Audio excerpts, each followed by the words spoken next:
hope you enjoy playing along with the following score.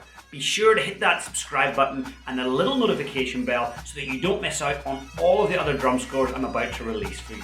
Welcome to the official Pipe Band Drumming YouTube channel. I'm James Laughlin, former 7-time world champion and founder of the Pipe Band Drumming Inner Circle. I've decided to make all of my drum scores available to you here on YouTube because I remember just how difficult it was when I started drumming. I wanted to get my hands on lots of drum scores and I just couldn't. So I want to get great drum scores in front of your eyes and your hands so that you can play along.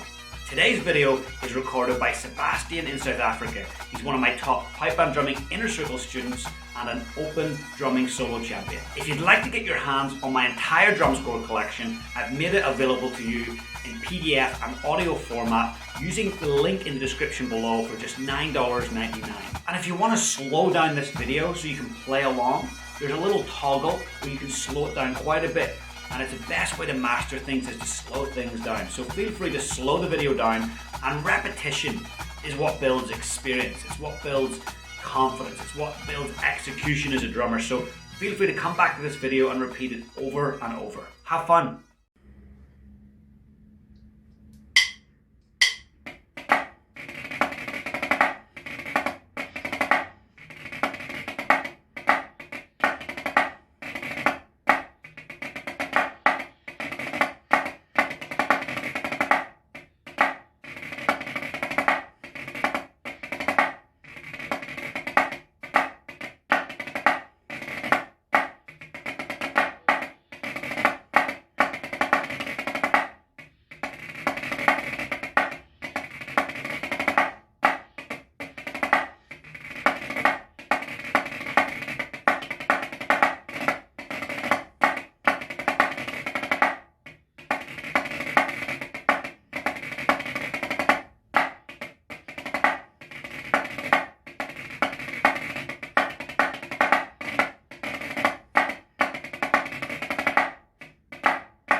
I hope you enjoyed the video, and don't forget you can get your hands on my entire drum score collection at the link in the description for just $9.99. And remember to hit that subscribe button and the little notification alarm bell so that you get notified every single time I release a score. Feel free to share this video with a friend, and you have my full permission to use any of my drum scores in your solo or band performances. See you soon.